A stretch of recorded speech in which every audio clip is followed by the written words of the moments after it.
guess we should initiate the video. Mm-hmm. Welcome everybody. We're in a new setting once again. I hear chickens. Yeah, you're gonna hear chickens. You're gonna see dogs, probably kids screaming in the background at some point. We try to keep them indoors during the videos or next door, so it's as professional as we can get. Now we did a video yesterday, and there might be pieces of it slid into this video or on other pieces because we tried to do it in a different room, and there was a lot of background noise. We had the fish room right there. So the fish room was right there. Water and air running all the time. A little bit of trouble hearing what we were saying. One of our cameras died. It was an acceptable video, but after we were done and watching it, we were kind of like, we should have said this or we should have said that. And so I'm sure we're going to go through this one and think we had already said something that's on the other video, and it's just going to be that fun process. Mm-hmm. But I know in the last one we talked about what a pastor is.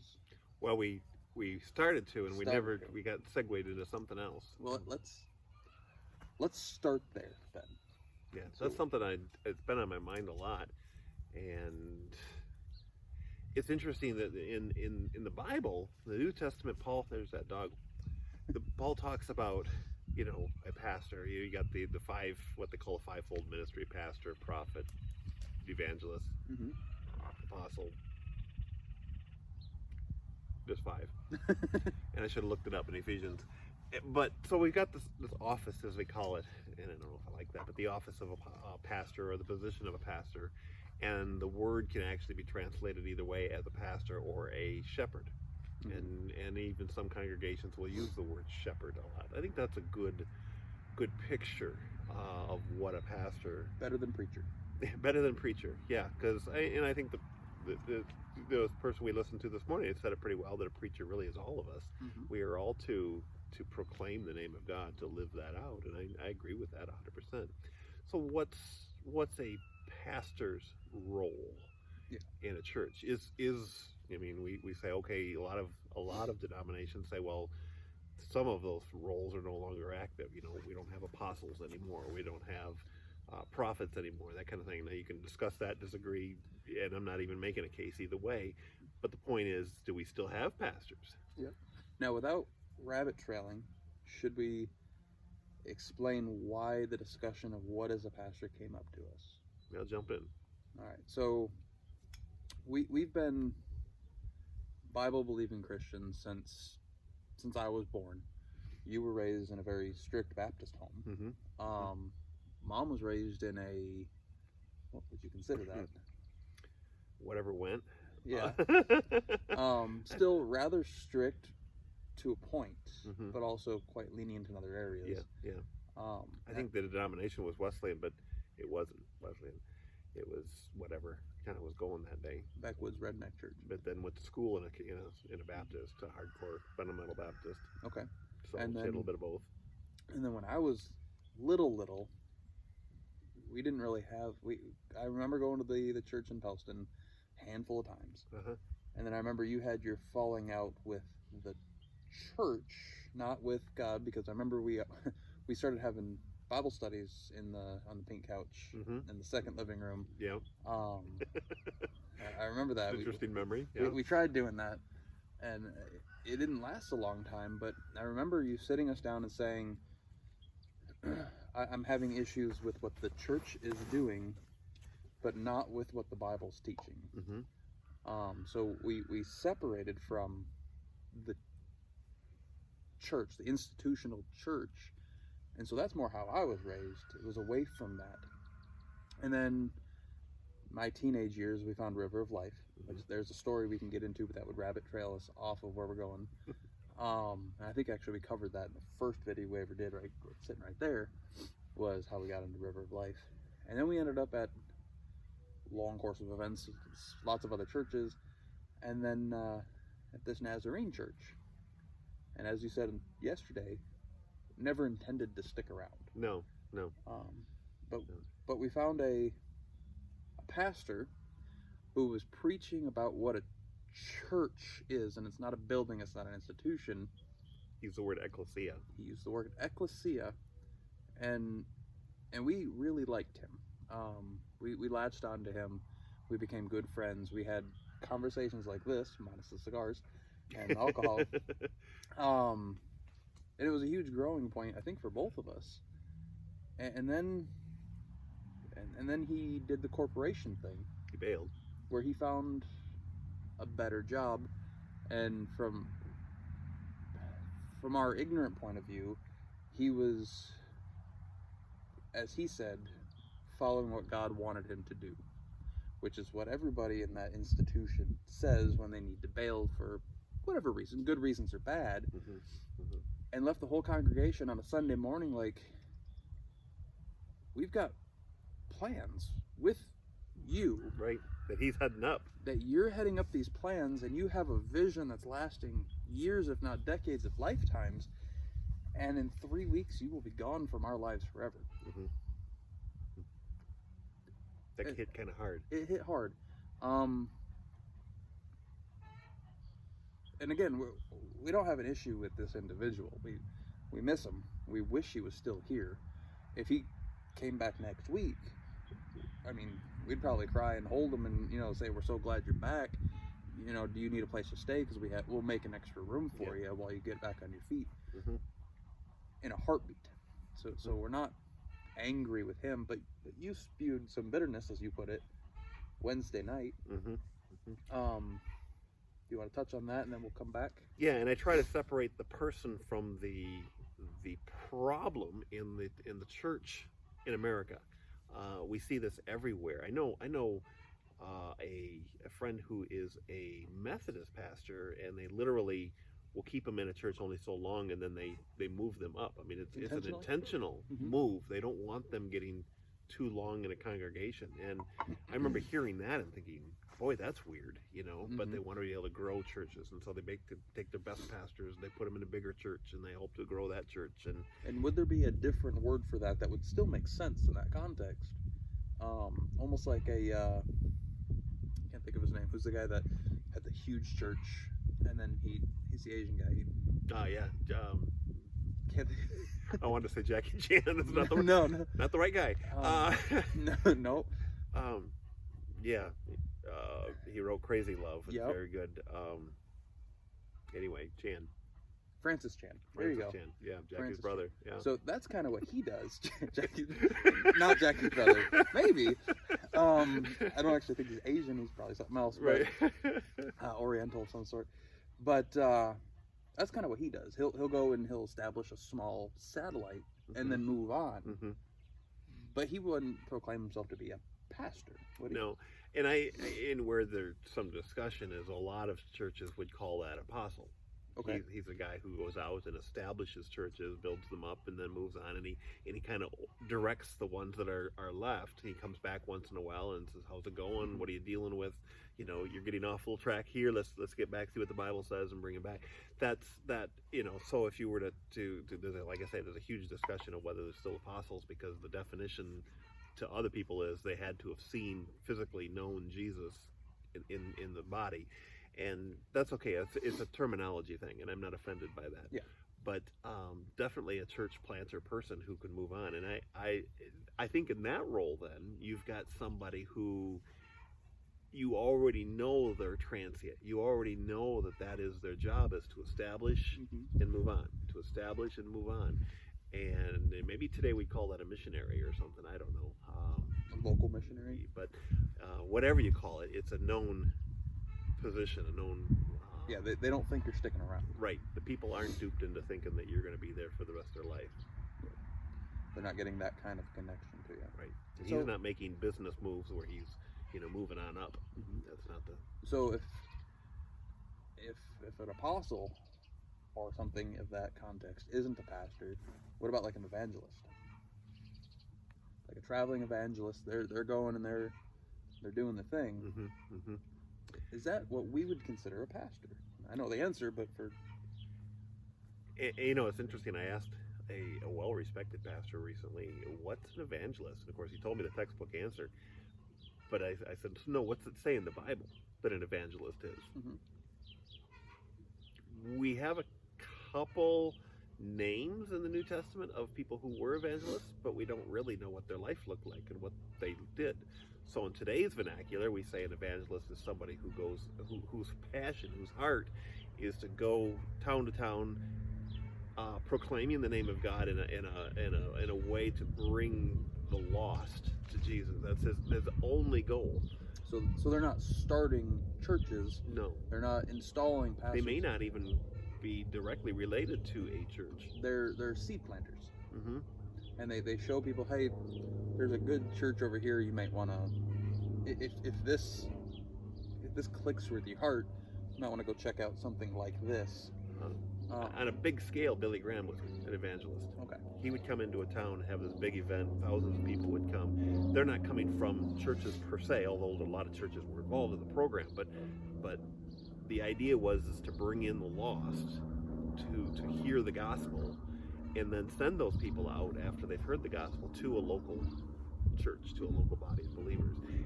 And then Billy Graham himself, he didn't stick around. He didn't stay there. He didn't develop relationships with the individuals of those thousands of people. He just kept on moving. Okay. So nobody was connecting. I mean, they might have a heartfelt connection to somebody like Billy Graham because he brought them to Christ. Right. But it's not the way we're discussing of a pastor. Right. So what's the best way we can describe what a pastor should be then? If they're not purely trying to plant seeds of Christ, if they're not trying to establish buildings and then move on to greater things, if they're not trying to make sure all these churches are out, what is it? Mm-hmm. And I think, using that term shepherd helps paint a picture for us. Okay. in a way that trying to pull from tradition otherwise doesn't do, because the role of a shepherd is unique. And you figure the Bible was written, and up until 200 years ago, pretty much every human on earth could relate to agriculture and farming, and it was a way of life. If not for yourself, certainly it was something you were acquainted with very, very closely. Yeah. But as a shepherd or a farmer or an agricultural person, your life revolves around caring for your sheep, your crop, your animals, or whatever that may be. Yep. And it's a position that you take very, very seriously. If you get up in the morning and you don't feel good today, you can call up your boss and say, I'm not coming in today, I don't feel like it. Yeah, I actually have days for that. Scheduled. Yep. Yeah, that you can take any time you want and just say, I don't feel like doing it today. But if you've got sheep out here, or in our case, you can hear it, we got chickens and other critters, We got the cattle chickens and the stuff. fish and the cows and rabbits. You can't not go out. It doesn't matter how you feel. Those cows need to be fed. Those chickens need to be fed. They need to be, and not just fed. I mean, I take hay out to the cattle here. Not just fed, but I go out there and I would look at them and I watch them and I make sure that they are healthy. Are their hooves injured? Have they had their head stuck in a fence and they're scratched? They need some ointment. The chickens, is there one that's lame and limping and needs to be separated from the others, because the other chickens will kill a weak chicken. Yep. And so you're not just throwing feed at them. You're caring for each one individually. You're shepherding them. And in case of a shepherd, he might have 100 sheep, he might have 200 sheep in his flock, but he cares for each of them individually. Sheep are stupid. Yeah. So are chickens. And you have to really, really watch over them, because just left on their own, if you just throw food at a sheep, yeah, it's not going to survive. It's going to wander off and fall off a cliff. I mean, it really will. Yeah. And they have a tendency to wander away. And Jesus talks about leaving the 99 and going to rescue the one, and you think, oh, why? Now those 99 are in trouble. Well, no, they're not. As long as they're together, they'll take care of each other. They're relatively safe. But that one all by itself, it'll die. Yeah. It'll die because the wolves will attack it and it can't protect itself. It'll just literally stand there and starve to death when there's food on the other side of the hill. It'll freeze to death. It'll die of thirst. It will just stand there until it falls over. They're just a stupid animal. And you have to go out and you have to pick it up and you have to carry it back to the flock. Yeah. you can't take the day off. Yeah. You can't. Now, if you needed a day off, could you hire somebody? Sure. Yeah, absolutely. Is it going to be just as good? It's not the same. You're going to know that they're getting food. You're going to know they're getting water. You're going to know that they're, if they're starting to wander away, hopefully he's smart enough to draw them back. And that's a hireling. That's a shepherd that's been hired to do that. If I need to go on a vacation, I can get somebody, the grandkids, somebody to feed the chickens and feed the cows and things like that. And they'll manage for a few days. But I know that if I'm not doing it, nobody is truly caring for them in the same way that I care for them. Yeah, like Dolly there, your little chicken. Nobody's going to pick her up and feed her by hand and nurture her because she doesn't get along with the other chickens because she's smaller. She needs that other attention. Nobody else is going to do that. Nobody's going to do that. And nobody else knows that she needs that. Right. They won't notice it. Yep. But we've raised all of our chickens since they were chicks. Even some of them we've hatched from eggs. Quite a few of them actually at this point. So we know each of them. They all have their own little name. Yeah. Their own personality. We know their name, and when we call for them, generally they respond. They know my voice. They know your voice. They definitely do. They'll come from anywhere in the yard. Yep. As soon as I have to be careful, actually. If it's not time for the evening feeding, I actually intentionally keep my mouth shut. Because if I go out in the barn and I start talking, they'll come running. They come running to me, and then I've got chickens that I'm trying to work around. And it's not time for them to show up yet. Same thing with the cattle. I mean, if the cow put her foot through the fence and got it caught on the barbed wire and cut her leg open. And you go out in the morning and just toss hay out the door and go back in. Yeah, I won't notice. That cow is going to get infected, and it's going to ultimately, you get sick, die, lose a foot, whatever. I don't know. And so, yeah, you can throw them food, water, and they'll be fine. Well, the cows are probably a perfect example because they're Crystal and Brian's cows. Right. And right now they're on vacation because they had a family emergency they needed to attend. So they had to leave. So you're taking care of them. I mean, you do care about the cows. We've been here since they showed up, and we care about them. But if their personality was to change a little bit, we wouldn't notice. Where Crystal and Brian would notice the personality change. And they don't know my voice. Even though I've been here for the long term, I go out there and call them, and they will decide whether or not I've got something worth coming for. Which is an issue, because if there's danger just beyond that fence, they're not going to come to me. They're not going to notice. Where if Brian goes out there, they come running to him. Yeah. He can put a halter on either one of them on those cattle, and I can kind of pet them, but I can't get up that close because they don't know me in the same way. They don't have that comfort in the same way. And even though I care, and I watch over them, and I look at them, and I talk to them, there's no relationship. It's not the same relationship that they've built with Brian and Crystal. So that's an important aspect. Now, if Crystal and Brian were to be gone forever, you could establish that relationship over time.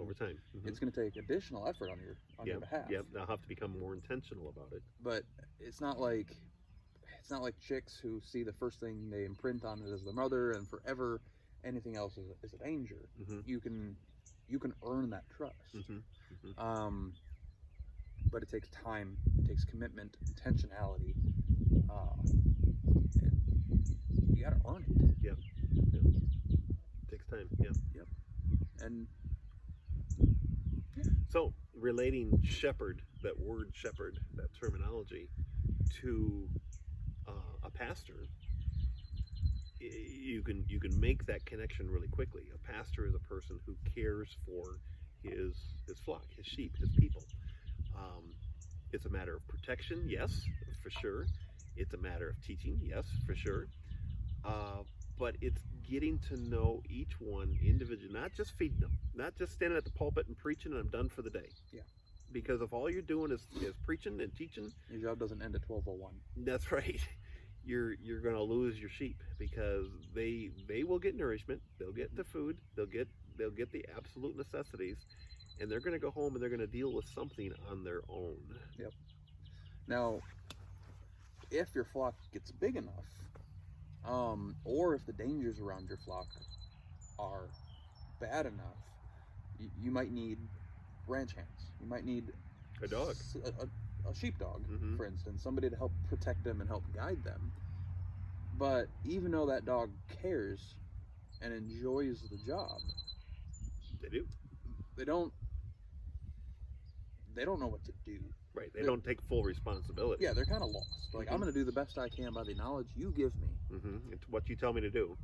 And I'm going to follow the commands of the shepherd to the best of my ability. But it's not my job to think of the orders. Mm-hmm. Mm-hmm. To watch a shepherd with a sheepdog is an amazing thing. Oh, yeah. I mean, just an amazing thing. But the dog doesn't know on his own what to do. Mm-mm. But the shepherd will shout out commands or Now, guide it. And over time, I mean, they got the whistles for left and right and come around the back, and they have all those commands.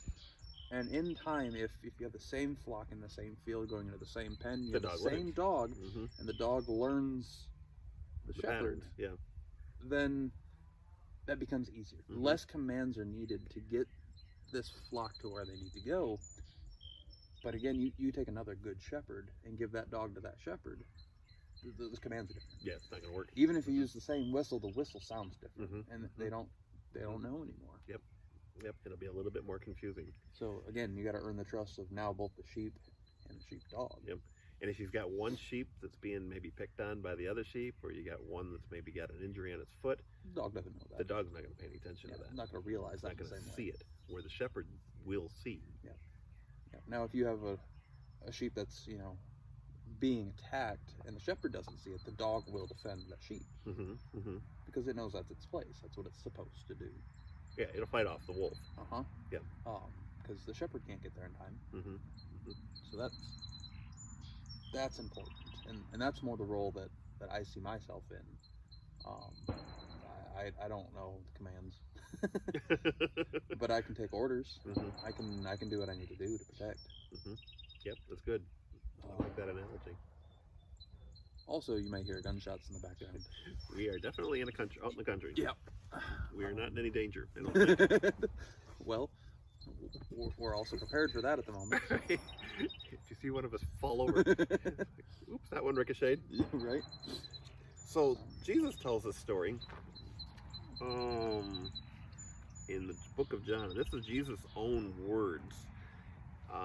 Jesus says, "I am the good shepherd. The good shepherd will give his life for the sheep." Now, there's an interesting analogy. Especially after COVID. Yeah, that's right. Yeah, there's another story. The shepherd will give his life for the sheep. He knows those sheep. But a hireling, which is acceptable, you can have a hireling. Yeah, he's not saying hirelings are bad. But a hireling who is not the shepherd, one who does not own the sheep, sees the wolf coming and thinks to himself, he's getting $10 an hour. I ain't hanging around here for a wolf. He sees the wolf coming and leaves the sheep and flees. And the wolf catches the sheep and scatters them.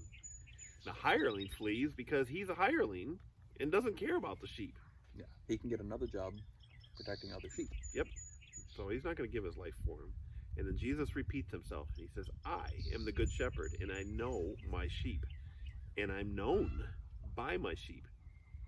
And as the Father knows me, even so, I know the Father, and I lay my life down for the sheep."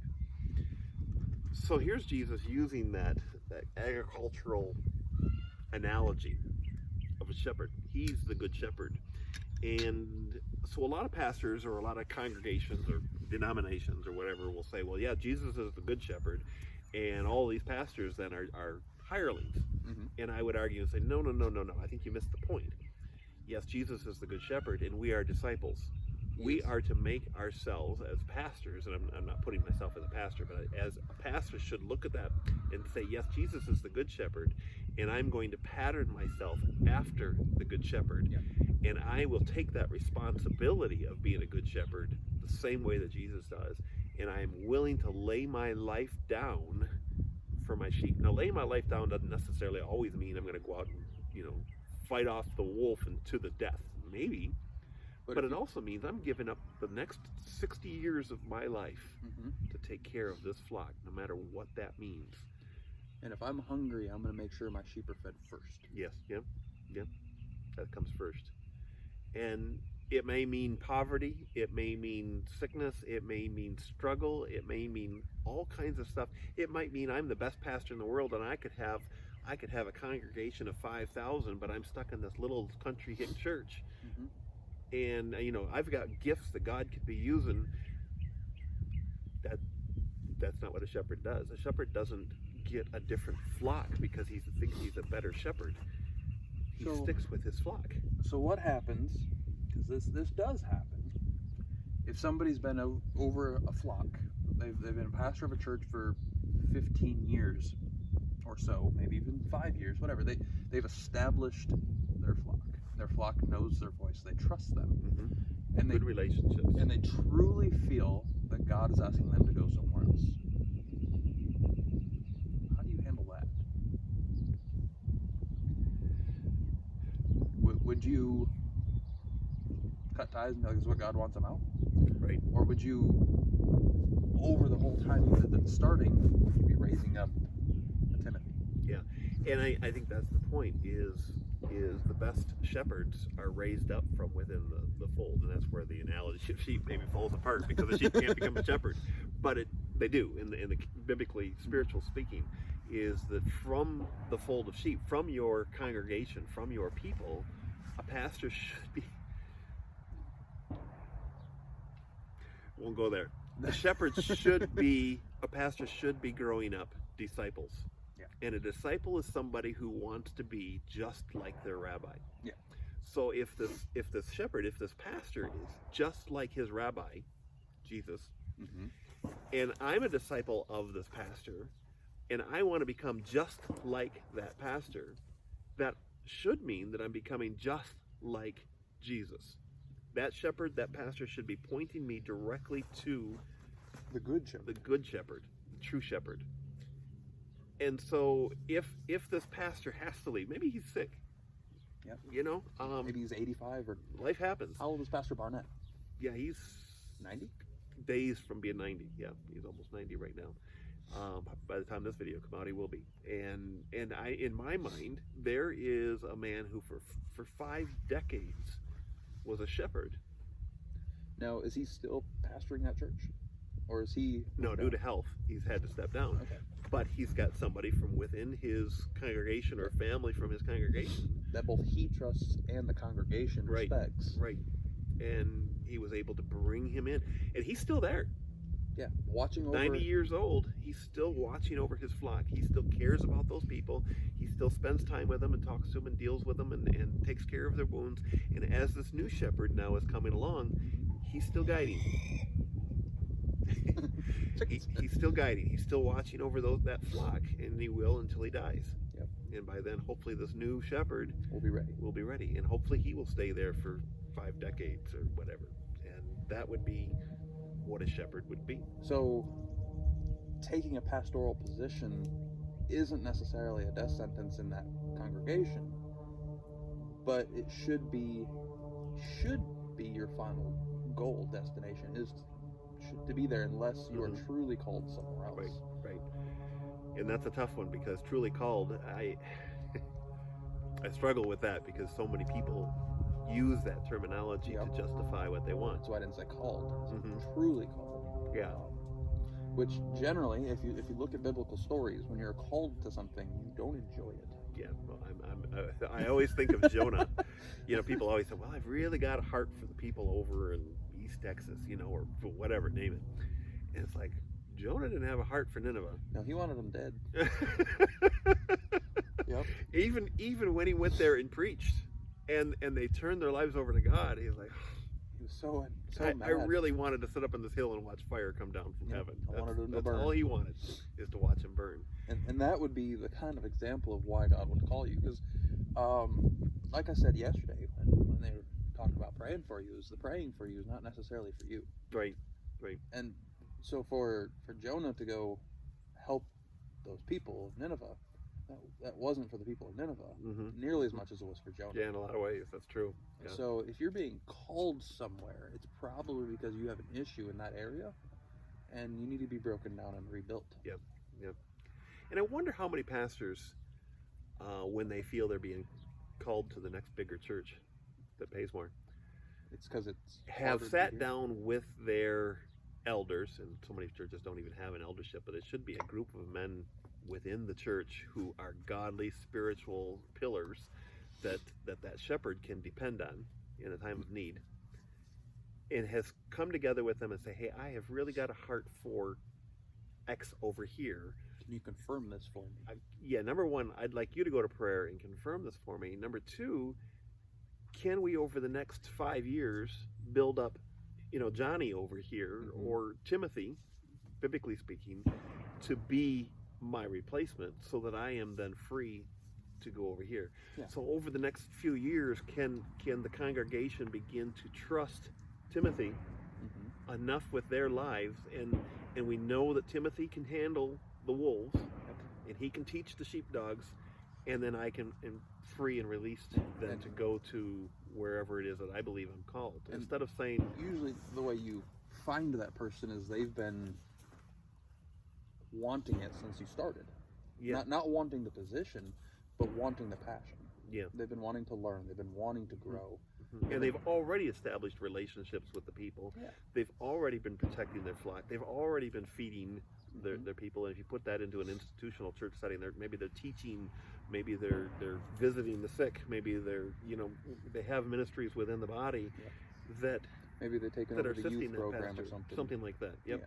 And so they've worked in that direction. Or the assistant pastor. And it just is kind of a natural transition as the elder pastor or whoever it is transitioning out for whatever reason. Maybe it's because of age, maybe it's because of health, or maybe it's because God really has called them to a different location. And I suppose there's glitches because we're human in everything. There's going to be times when the church doesn't want the pastor anymore. They don't trust him.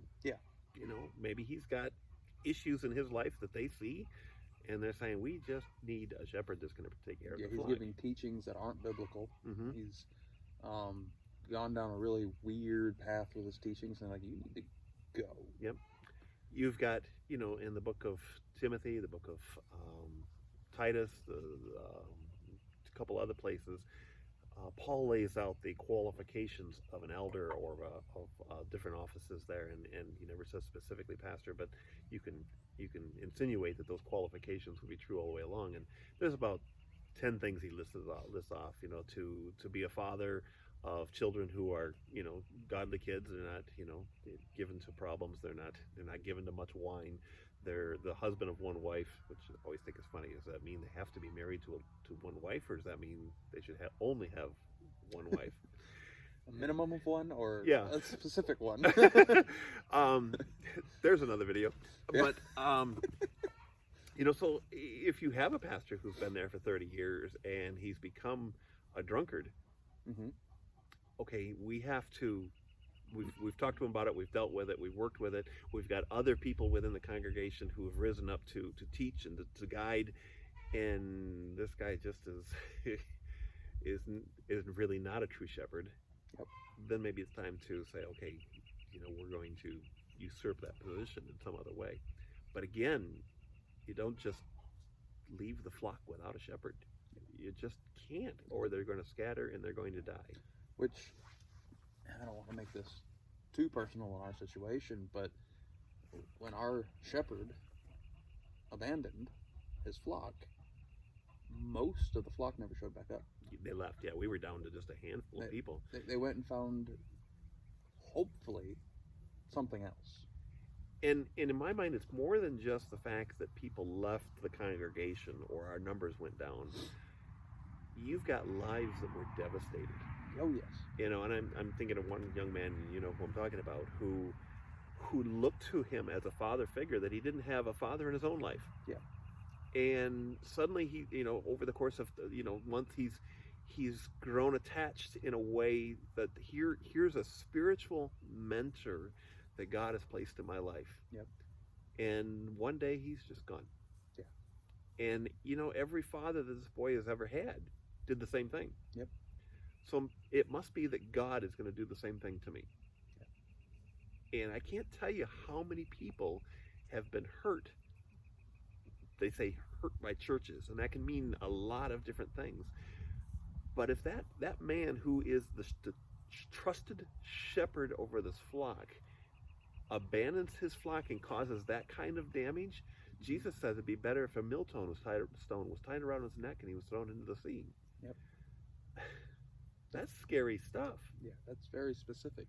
And especially after hearing the message that we heard today, where we're supposed to, in all ways that we can, proclaim. He was using the word pastor, but proclaim who God is. He's who using the word Jesus preach. Is. Yeah, he did use the word preach, but which is interesting, because I was looking up while he was preaching. The Geneva, the King James, WEB, all of them do say preach. I think ESV uses proclaim. It's the only one that uses proclaim, and I think that's probably a better word in our English. But if we're at all times supposed to be proclaiming who God is, then to pick up and just leave everybody sitting there high and dry with them wondering what the hell just happened, is that who God is? Right. I mean, that's serious. Yeah. If our actions, any one of us, not just pastors, but if our actions cause weaker Christians to, we have chickens right here. Yep. I'm gonna knock a camera over. To leave God, to walk away from God because they believe in their mind God, they are representing the character of God.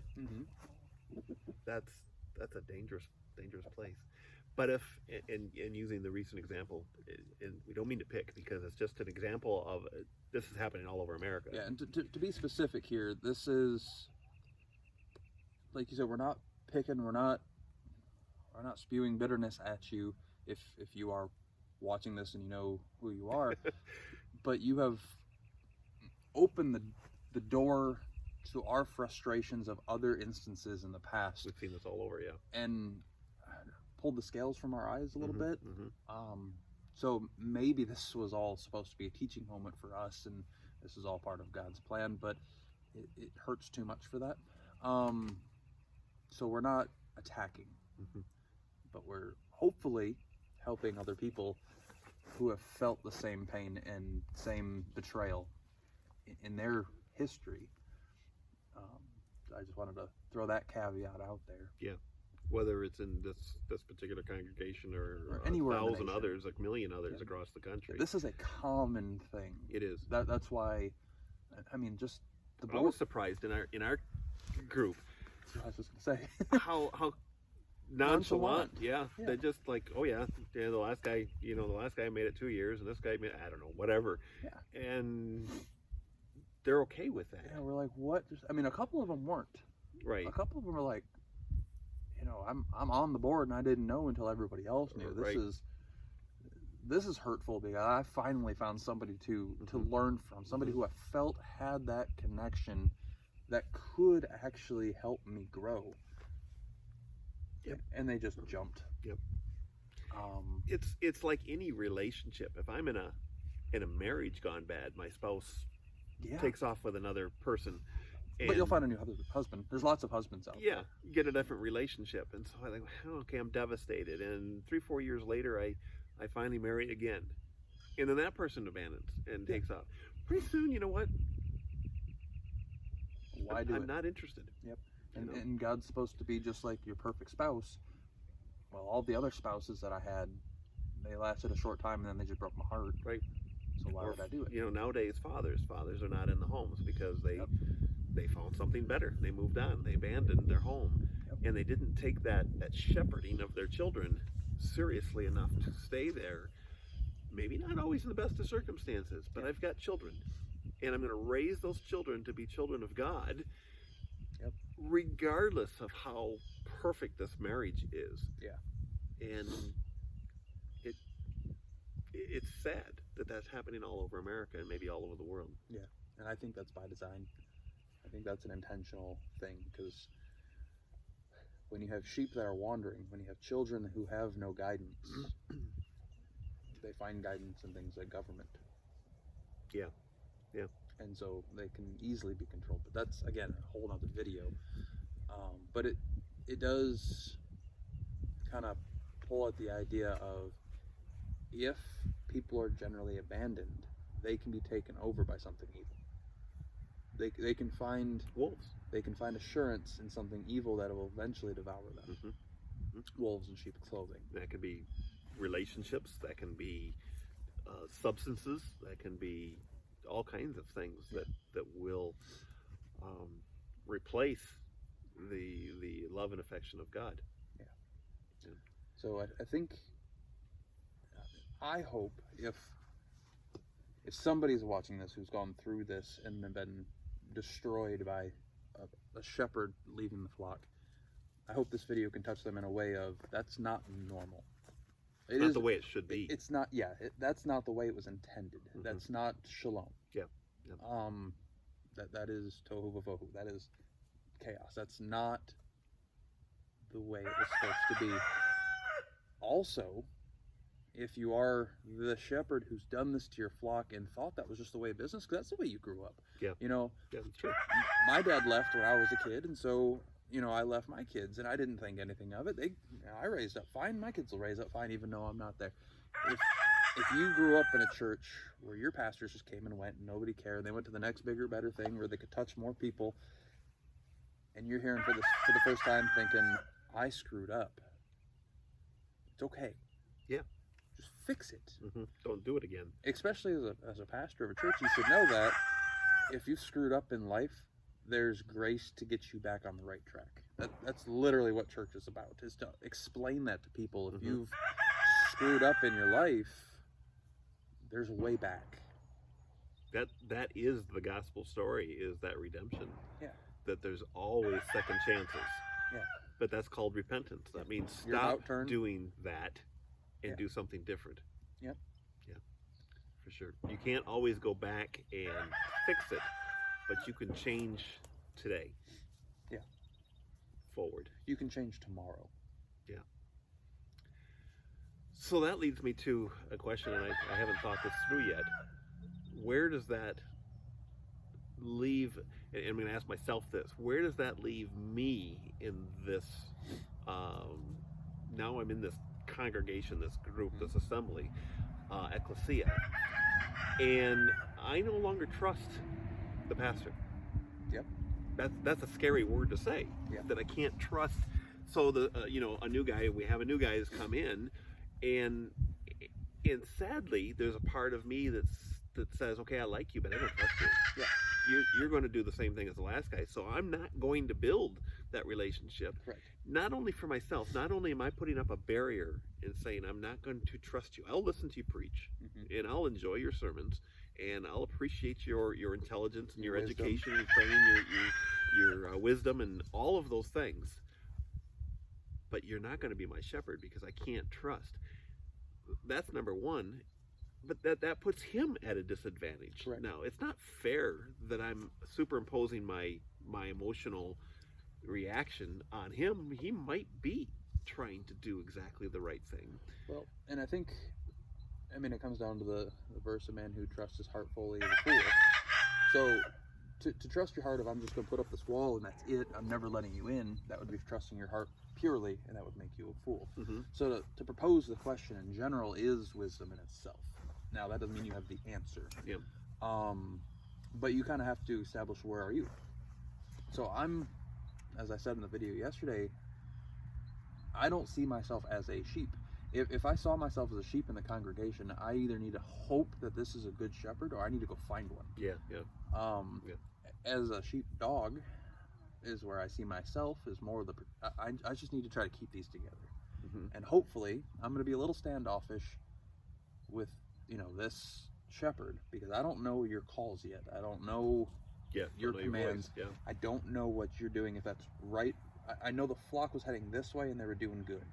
And if you tell us to go this way, I'm going to have trouble. There's going to be some skepticism. Yeah.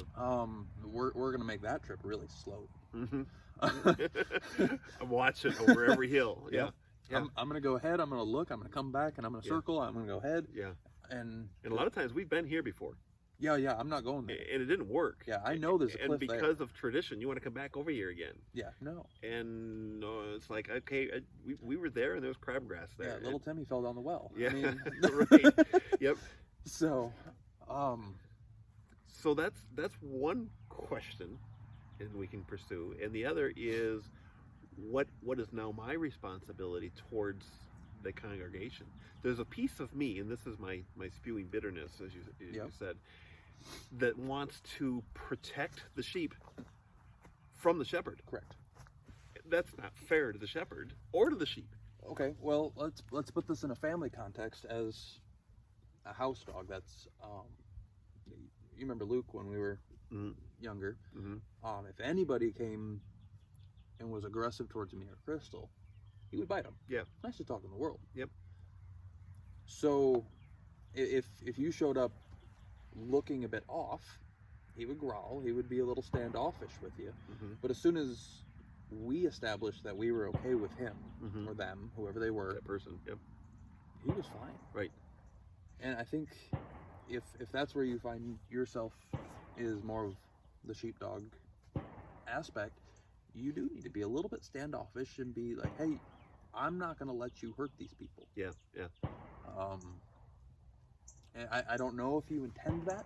I don't think you intend that. Even if you do it accidentally, I'll bite you. Yeah, yeah. Because I don't trust you.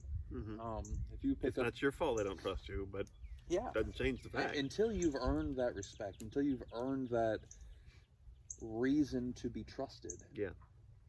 I'm going to be standoffish. If you pick up your shepherd stick and you just start beating sheep with it, you're going to get bit. Yeah. Yep. Now, if I realize that you're swatting the sheep because it will not listen and it's about to go off a cliff and I'm on the other side of the flock, I'm not going to bite you. I'm going to come help. Yeah, yeah. But before you start beating sheep, for your own safety, you better establish that you've got the right intentions. And that's going to take time, again. A lot of time, because just like any new relationship, just like bringing a new father into a home, those children aren't going to warm up to him right away. No. It's going to take time before they say, okay, I can trust this man, or I can't. Even if the board likes you. Yeah.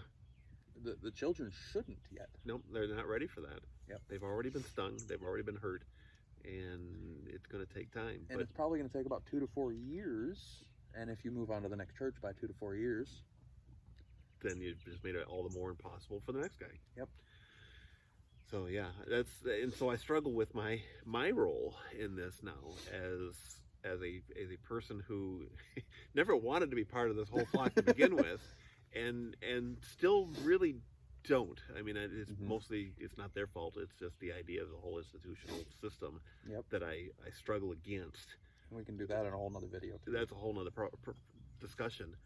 But I still see people there who need love, who need protection, who need prayer, who need comfort, who need a lot of things.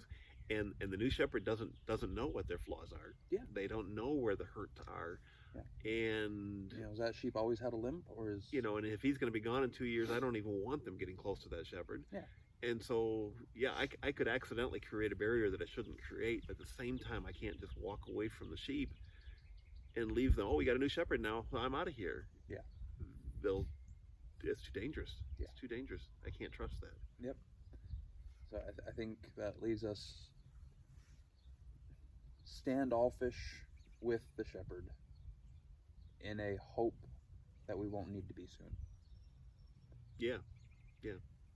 Because if you're standoffish with a you will never get close to him and I won't let you, that's harmful. Yeah, that would be destructive to everybody. And if it's just open arms and hope this goes well, that could literally kill people. Yeah. Especially with the issues with suicide we have in our nation nowadays. We're talking quite literally could kill people. So if you're a new pastor, ours or anybody else's, and you walk into this new church that you've got, and you see you've got all these visions and all these hopes and ideas and plans and dreams for this, and it's all good, it's all godly, it's all biblical, and I appreciate that. But at the same time, you need to recognize that this is a dysfunctional home already. Yeah. Whether it looks like it or not, you've walked into a broken, dysfunctional, untrusting, weak family. And until you work through the dysfunction, and until you gain that trust, establish that you're here to stay, you're any advantages you've got, any programs you bring, any ideas you've got are like giving candy to children. It's like, okay, maybe if I give them enough candy, they'll love me. And sorry, that may work for a minute, but that doesn't build relationship. Yep. So I would believe that probably wraps up our beliefs on what a pastor is. Yep, I think so. So in conclusion, we're not trying to point fingers at anybody. No. We're not trying to say we're not going to trust anybody. We're saying if we're standoffish, there's a reason. It's not necessarily your fault. Right. But we're not just going to greet you with open arms just because you carry a title. We hope you will earn it. And we hope we can take this dysfunctional, damaged family and create something that others will talk about and use as an example of what we should be. And it's going to take time. It's going to take a long time. Mm-hmm. But using that dysfunctional family as an analogy, there are times when let's say an abusive father or just a bad father in general either leaves a family or dies or whatever, and ultimately the mother, the wife, remarries and builds a new relationship. Sometimes that's better than ever. Yeah. Sometimes it's better than ever, but it takes time. Yeah. And it takes trust, and it's going to take a while. And a decade from now, we might say it was the best thing that ever happened. Yep. So glad we could grow together. Mm-hmm. I thank you for your time. I know it's been almost an hour here, and we really do appreciate it. We hope you see that this is with the best of intentions, with a loving heart, not a spiteful one. For everybody else that's watching, like and subscribe so we can actually get these conversations up to other people that might be hurting. Yeah, share it. Share this with everybody. We appreciate you stopping by.